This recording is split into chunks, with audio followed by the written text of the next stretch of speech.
till about 7:40, brother. Help yourself, brother. Now, you said if I ran over... No, I'll be up here and I'll stop you, no problem. I was thinking he said $50 a minute, but I wasn't sure what that was. So I thought I'd get in big trouble. I want to start out real quickly. Of course, most of you know I'm Gary Stites, but I want you to understand tonight you're going to hear me say a lot about I. This mission trip is not about me. This trip is about him. And that's the reason it was important to me that my friends came tonight. And of course, we're videotaping this, so the ones that couldn't make it, and there was quite a few that said, Gary, I can't do it. Some of them were from Louisiana even. So they said, I can't come up here, you know. So we are videotaping it, so people are going to get to see it. But this is not about me, it's about him. And that's what's amazing. Now, I do have to say something about me so you'll understand how amazing he is.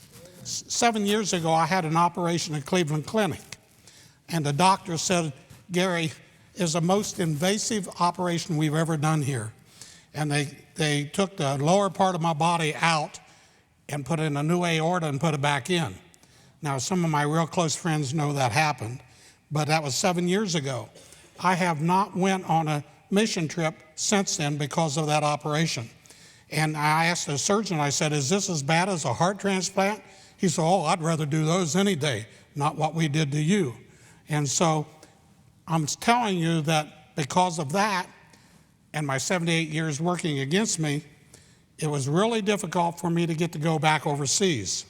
And I wanted to go for a long time. I've done it for 10 years. I went every year, sometimes twice a year.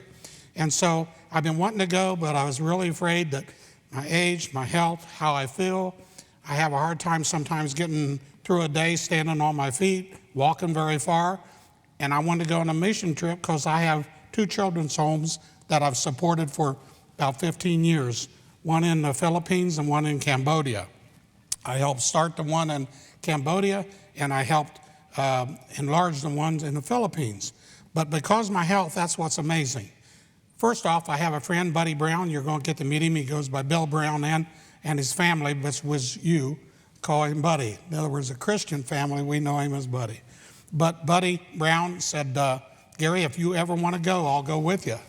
Well, what that reinforced me to want to go because I knew he'd help me if I got in trouble. And so and every once in a while, Gary, you know, I'm ready to go, you know, if you want to go. And I heard that several times. So that was big encouragement. And then my pastor friend from Canada called me and he said, Gary, this is Lynn Crow that I do a lot of things with overseas. He called and he says, Gary, he said, I know you've been wanting to go into Vietnam, and we tried to do it 17 years ago, and we were lucky to get out of there because we almost got arrested. It was kind of scary. And so he said, but I think if you go with me, I was able to go last year, and I was able to preach in Vietnam. And he said, I think I can take you, and there's a big church that'll let you talk to the Vietnamese. I know that's what you want to do. So I said, well, that's like the Lord throwing it in my lap, isn't it? Yeah. So I said, okay, you want me to go? I'm not going to turn you down. Yeah. So I did it. And I went over it, and what you're going to see in here is how amazing it was and what he played on it.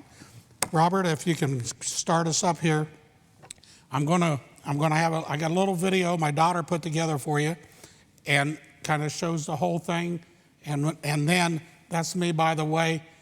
Stop it. Can you stop? Are you able to stop it, Robert, or not?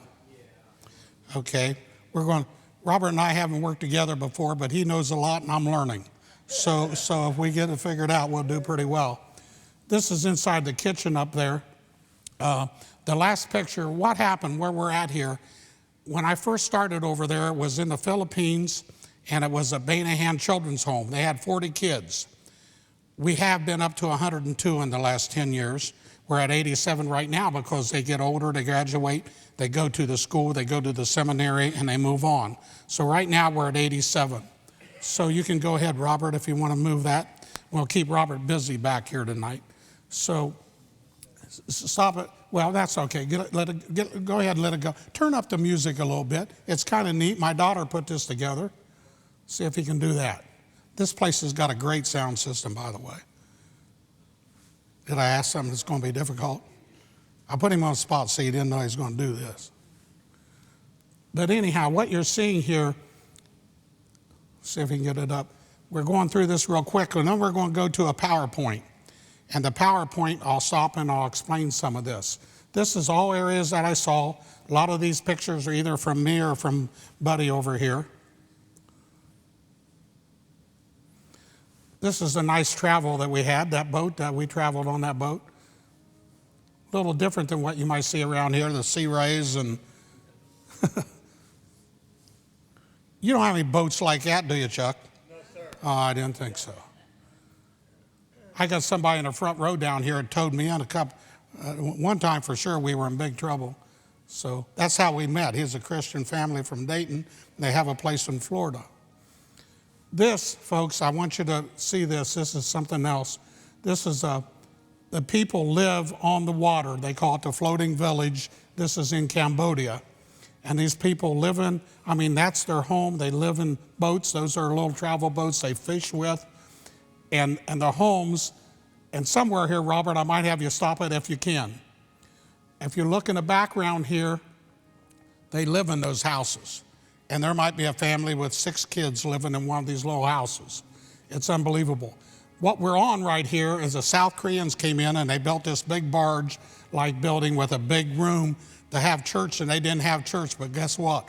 One of my buddies, that is a buddy now, he jumped in and he started having church there. Just happened to be a Baptist church because he's a Baptist, right? Baptist, by the way, for those that don't know, that's one of the first religions that started out a long time ago. Catholicism started well after that, and then Protestants broke off from that. So Baptist, nothing wrong with being a Baptist. That's been there a long time. So go ahead and move on here a little bit. Anybody want to pick one of these houses? I'll get you a good deal. Yep, and we did throw in some solar trying to have, there's no electricity. These people don't live with electric. There's Buddy and my friend Roth. He's a pastor of the church. Stop that right there if you can. Robert, you're on top of it. He's quick, isn't he? Okay, if you look up here, of course, that's, you know, that big guy there. He's too big. There's my friend Buddy. This guy here he's something special. He lived in a floating village for 11 years as a kid. He came in and he lived there. Then he went to a seminary. He became a pastor, and now he pastors on the floating village. I mean, this is amazing. I've tried to help him a little bit. I'm going to help him more because he is great. This guy, you see the smile on his face? That's almost permanent.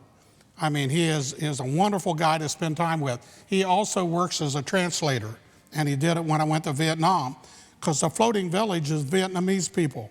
The sad part is, I'm going to give you a little history here real quick. I got to move quickly, I realize. But the Chinese are moving in and taking over Cambodia. And they came in, they put in new roads, they put in airports, and they're telling all the people on the floating village, you can go ahead and start moving it, Robert. They told everybody on the floating village that they got to move.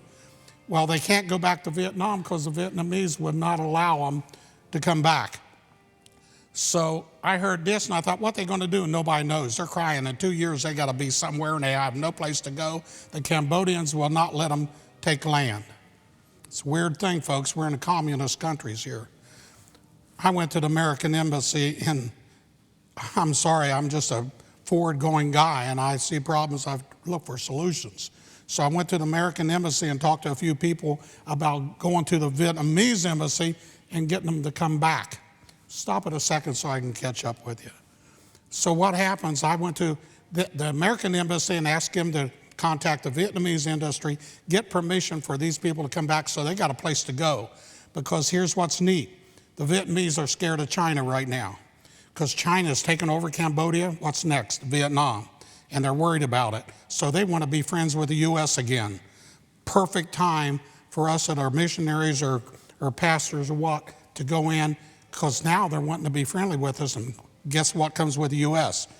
Christianity. It did when I was born in 1946, and we're moving away from it now, but he's the one that decides when we move away from it, okay? So anyhow, go ahead, Robert. This is in Vietnam now. We went in here, and I met some of the most outstanding people I've ever met, some of the strongest people of faith I ever met. Stop it right there, Robert. Oops. We had a thing there I want to mention because it's not up in the PowerPoint. You just see the family there. You're not able to back that up one, right? I think we thought we couldn't do that a while ago. Okay, he's going to do it. Okay, I want you to see. Okay, this family, we just went to the most elaborate wedding that I'd ever seen. You think, in a poor country, how'd that happen? Well, first off, my buddy here, that's my buddy that is the pastor from on the floating village, right? He was in the school to become a pastor with this girl's dad. He died a couple years ago.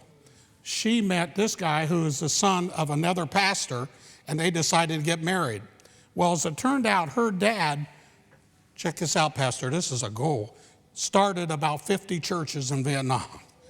Unbelievable. I mean, most of the churches I think he had something to do with, because he taught the guys to become pastors, and then they went out.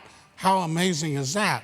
Well, what happens, all these churches heard that his daughter was getting married to another pastor's son, and they came up with enough money to put on what must have been a $30,000 or $40,000 wedding reception. And I got a witness, and we went in free. It was paid for, but the churches all, but that's 50 churches said, we owe him. That's cool. That's the Lord. You know, that's the Lord. And I got to share in that love. You know, and that was so great. Okay, Robert, thank you. I told you it was amazing what the Lord did, and I told you Lynn said that I could go with him. You can stop it right there if you want to, Robert. You're doing good, Robert. You're great. Lynn said, if you come over here, you're going to get to preach in the church.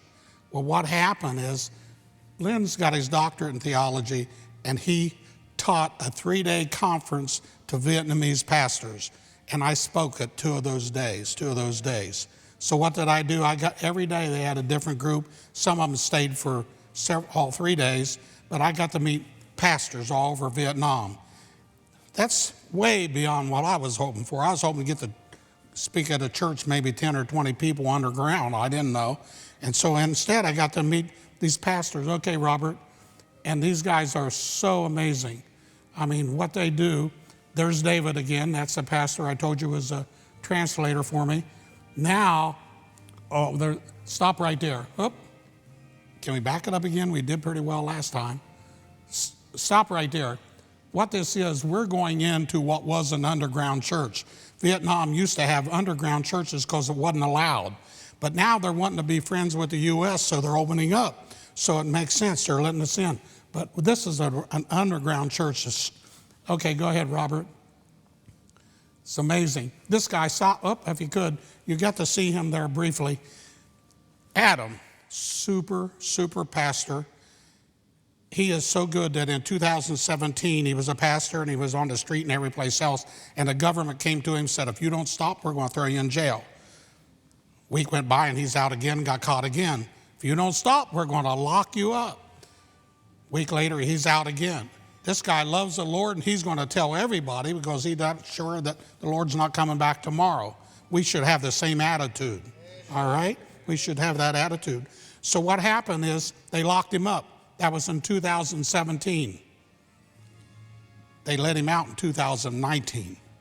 He did 2 years, and they let him out. What did he do? He went back to preaching. And they said, we're going to lock you up again. He kept preaching. So finally somebody came to him and said, do what you want. They quit. So they let him alone, and now he's got a real neat church going, and his parents are affluent. They have a rubber farm. I mean, they have trees, and I mean, it's amazing. This here, folks, this is it's like I told you, this trip is him, okay? I wanted to meet a pastor. Well, I met a pastor we're going to see in a minute. He was assistant pastor, and he had a house, and he was losing a house, but he had another piece of property, which is this piece of property that he started a house on and hadn't done anything with it. And it's in Ben Long. I'm familiar with Ben Long. I was in Vietnam 57 years ago. I'm familiar with Ben Long. And so what happened, we went to Ben Long. I didn't see anything that really looked familiar. I was in the boonies. I carried a rifle and a radio on my back, and it wasn't quite as much fun as I had this time. And so what happened is he and his wife said, with some help and support, they would enlarge this house and start a church here, and it's out in the country, and we're going to have a Vietnamese church. I was hoping to get to speak to one or two people. I'm going to get to help start a church. How good is that? That's him, folks. That's not me. You realize that's what I couldn't even prayed for that. I wouldn't even have thought that far ahead. I wanted to get to speak to a few Vietnamese about the Lord. Instead, I get to start a church. Far out. But it's, once again, it's not me. It's him. All right? Okay, you can go ahead. So what they do here, they own a couple acres plus there. This is back in the children's home in Cambodia. And the kids are so cute. There's Pastor Lynn. This guy is amazing. That's some of the kids. This is on the street in Cambodia once again. Their dogs, it was over 100 degrees. That day I took a picture, 105 degrees. The dogs didn't even get up. We got a problem. You can stop it right here. There's something I'm working on. This car, this is Brother Francis, Pastor Francis. He has a children's home. Him and his brother, well, he has 3 children that he took into his home because they didn't have a home. His brother has 49 kids in a children's home, and they're doing the best they can to keep this ministry going. So if anybody's looking and helping out somebody in ministry, they got one going, they need any help they can get. While I was there, it happened that this car, it had trouble in the engine, then the transmission went out when I was there, and it wouldn't back up. So, of course, I raised my hand and said, let's get a new engine, and he found a diesel engine, a used one, and a great guy, and he said, I'll put it in, guarantee it for 6 months. And he put in a diesel engine, but if that's a gas car, putting a diesel engine and a transmission in it so he can make it to his outreach church, because he's already started another great church and got 70 kids plus people coming. So we got to make sure he gets there. He's already got a church. Okay, Robert. But anyhow, he takes good care of the car, but the engine gave out. That's one of my pastor friend's kids. It was a riot. This is the road to get to the outreach church. That's the reason the car takes a beating. We drove down this road, and that's going on the way to Ben Long. No, that one's not on the way to Ben Long. That's north of Phnom Penh in Cambodia. But when you go to Ben Long, it's a similar situation. That's what made me think the road to Ben Long might not be that good. Okay, did you see that, Chuck? I thought that's for Chuck. He worked for the Slurpee company. All right, I had to throw that in. They're good friends over here. Okay, this guy right there, that's Francis's son. He's 9 years old, and he leads the music worship. And if you had it turned up and you heard the music, he is on target. I mean, he is good, but he's great. Everybody gets a kick out of him. He's absolutely amazing. This is Francis. If we had it turned up, what he's doing right now, he's telling the people why I'm there and who I am and how long he's known me. He's known me for 20 years, almost 20 years. So anyhow, but Francis and I have been, stop it right here. This is you, back up. Well, I don't know if you can. Can you back up again? We're getting Robert tested here real well. That group of this people here, once again, the Lord's working. I haven't looked at my clock, so I hope I'm not in trouble. I figure he'll throw something at me if I get too much trouble. This is so amazing, I got to tell you. Northern Cambodia, if you don't know anything about Pol Pot and the Khmer Rouge and the killing fields, that's the worst thing that ever happened in the world. And next to what happened to the Jews, and it's just as bad or maybe worse than what happened to the Jews, and you all know that story. Well, what happens, a lot of people were killed and a lot of things happen. And I got to cut that real short, but all the bad people moved up in northern Cambodia. Now, this happened in 1975, went on for 10, 20 years, a little bit, so it's a long time ago. 75 is almost 50 years. And so what happened? Those people moved up there, but no pastors, no missionaries, nobody went there because these people are bad people. Okay, and so nobody went there. And so they moved up into the top part of the country. Well, when we went there, we heard that we could go and preach to these people. And so Lynn asked me, he said, you want to go? I said, are you wanting to go? He says, yeah. I said, let's do it. So we went there, and they said they hadn't been a missionary or a pastor there in 18 years.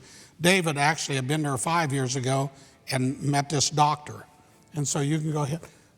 Have you watched here? They told us 50 people were going to show up. And then they said 150. And then they said 200 as it turned out, in the buildings and the outside, and there was 300 people. They haven't had anybody there. Nobody has taken Jesus to them in that long. And we took him. This is the okay, stop it right there. I told you it was a bad place. The government heard we were coming, and they sent 3 policemen for our security. This is a bad place. These 3 guys were saved that day. That day they were saved. Folks, it's way above me. Way above me. Do you understand what I'm saying here? The Lord is active. He's working right now. He's working in this world, and he's doing miracles, and he cares for the lost, and he cares for the poor. And we're blessed, and you're blessed just to be here to see it, because I was blessed to witness it. I'm just here as a witness. Go ahead. They don't have a well. They bring water in for miles, so we're going to put them in a well. I gave half the money to put up a well, and Lynn's coming up from his church with the other half. We're building them a well. That was, they do trust me up front once in a while, and I get in trouble. So anyhow, how's my time, Pastor? Doing good. Much time I got left? 13 minutes. 13 minutes. You want to jump onto that PowerPoint then, and we'll see if we can throw that in there, and we'll see what happens, what we can do in 13 minutes. I've already wrecked your evening, right? Anybody here sorry they came yet? Nobody? That's good. That's always a good sign. Okay. Did we hit that first slide? Oh, stop right there. Okay, what happens here? This is Ohio. Anybody recognize where Ohio's at? If you go down a little bit, Chuck, that's where Florida is. Okay, all right. That's where I met Chuck and Vicky. Okay, so I flew from there to Seattle, and then I flew from there to Taiwan, then down to the Philippines. It took 28 hours to get there. I'm 78 years old, and I got through surgery, about died. You think I wasn't scared about going? That's the reason a lot of you were my prayer partners. Thank you very much. That's the reason you're here, because I want to thank you. But, by the way, Buddy, we got something for people. Do you have it? Buddy's going to hand something out to you, because before you can do a trip like this, you got to have a passport. Anybody here got a passport? How many got passports? I see a few people don't have passports. Okay, hand one out to everybody in case they lose their other passport, they're going to have a passport, because this is kind of important. Everybody needs one. But if you already got one, that's fine. Go ahead and give it to somebody that doesn't have one. Okay, these are universal. They work for everybody around the globe. So anyhow, appreciate Buddy doing that. Go ahead, Robert. Okay, Pastor Hope. He's the one on the island, Palilio Island. He has 2 churches that he allowed me to help him start, and we've been supporting him for several years. One time we had to help him out with about 25 families lost their roof. Another time, 45 families lost all their rice, and the Lord blessed. See, this is another way the Lord works. He needed about $4,000 to pay for roofs, same amount of money he needed for rice, and both times something came to me extra, $4,000. I said, you have to be kidding me. I got to tell somebody this is crazy. Once, it's just bizarre stuff. The Lord does it. He makes it possible. So go ahead, Robert. And there, of course, we have Pastor Jane. This guy's amazing. 32 years, you can stop right there. 32 years ago, he started this ministry. Right now, he has 25 outreach churches, 25 that he has ran off of this ministry. And that's where the children right now grow. Go ahead, Robert. And of course, and he turned on his anniversary. I didn't even know it was his anniversary. He said, Gary, I'm glad you're here, because you're going to give me a break. And he turned his pastor could tell you this little thing up here is kind of important to a pastor. When he lets you come up here beside this thing, that's a big deal. God's first, family second, and that's third, right, Pastor? And tonight, I thank you. That's a big deal for me. So go ahead. But anyhow, 32nd anniversary. Here we are out at the Palilio. Now, I was only there for about 6 days, and so I wasn't even there on a Sunday. And he told the church, Gary and Buddy, they know Buddy because this is his 3rd trip with me. He's been over there twice before. And they said, you come whatever night, what can you be there? I said, well, Wednesday night. Okay, and he told everybody in both churches, they all showed up. There's over, I think, 100 people, but couldn't get them all in the building. They're outside and everything else. But all came so they could get to say hi to me, and say hi to Buddy. They always get excited about this guy. I think they like him better than me because he's got better hair. But anyhow, go ahead, Robert. And this is a couple girls from the children's home in Cambodia. And I hadn't seen them in over 7 years, but I watched them grow up from the time they were this big. So it's really great. They are 21, believe it or not. Aren't they beautiful? They're great. They're going to school in Phnom Penh now. Go ahead, Robert. Okay, and this is my buddy David, the pastor. He's going to help us. He speaks Vietnamese. He'll be going back and forth to Vietnam and helping the pastor. He's really sharp. Go ahead, Robert. Here's the pastors that I got to work with during the 3-day conference. All great. Go ahead, Robert. We're going to move real quick with this. And this Pastor Lynn, and he just does a great job, and he keeps their attention. Did I tell you it was 100 degrees? That's inside the building. It was a little cooler. It was out about 105 outside. Go ahead. And yeah, I do get to speak a little bit, and I enjoy it. I don't deserve being with these guys, but the Lord lets me do it. Go ahead. Go ahead. And there I am. This guy, his church was next to the building. They knew I was having trouble. The heat was getting to me. I have trouble staying on my feet a long time, which, by the way, I feel pretty good tonight. Ooh, amazing. But he took me over to his house. He said, Gary, that mattress right there, that's where I sleep. I was in his living room. He said, that's my bed. You get hurt and you come in here and lay down. Nice people, folks. Go ahead. That's his wife, just as sweet as he is. Go ahead. And then Adam, this is a guy that spent 2 years in prison. I'm looking, if I ever go back, I'm going to be working with this guy because I want it to rub off. This guy is really great. Go ahead. And this couple right here, that's the one that's going to be running the Vietnamese church. So if anybody says, wow, I like to put $1 a week or $1 a month or something in and help him just so I knew I was a part of it, that's who you're helping, these two right here. Now, they'll be reporting every month. I'm going to know every 25 cents they spend. I'm going to know every dollar they get because that's how it keeps everybody straight, makes mission work. That's how it has to go. Go ahead, Robert. So there's a building again. Go ahead, Robert. And this, on their place right now, it's rented out. But they do, go ahead, Robert, they do these. They make these things. The South Koreans came in, rented the property, but they're going to end this year. That'll end. My wife has even asked me, would that work? Bring the South Vietnamese on a floating village up and help them and enlarge this thing hugely and let them help with the taking care of the agricultural part. I don't know. We'll see what the Lord does there. Go ahead. And here we are inside the building, the part he already made. There's David on the right and his wife, and there's Tuan on the left and his wife. And of course, the big guy. All right, go ahead. Buddhist is big in Vietnam. Now, here's the nice thing. Some people, scared about Buddhism. I'm not scared of them all. They're friendly people. I have had no problems dealing with any of them. And I had a Buddhist one time in a hospital that I went into, and he said, Gary, there's good men in all faiths. That was a nice thing for me to hear because I was in there to help him. And so he let me talk to 2 different big rooms of people. There was about 60 people in each room, and most of them were dying with HIV or malaria. It was a very sad situation. That's part of the downside of doing mission work. Go ahead. There's the wedding again. Go ahead. Here's his car that I'm going to try to help put that engine in. He takes very good care of the car, and he took good care of the engine, but the roads that he's on, go ahead, beats it up. But they're putting it in. They're putting a diesel engine in that thing. That's going to be great. Go ahead, Robert. And then I went to the children's home where Helen is the head of it, and he wanted me to give a message. Well, it's mostly kids. So I gave a youth side's message. And a message like, do you have a dog? They have dogs there. And they have a couple of cats. I said, do your dogs and cats love you? Oh, yeah. I said, do you love them? Oh, yeah. I said, well, the Lord loves you too. But you know what? The dogs and cats don't know him, but you do.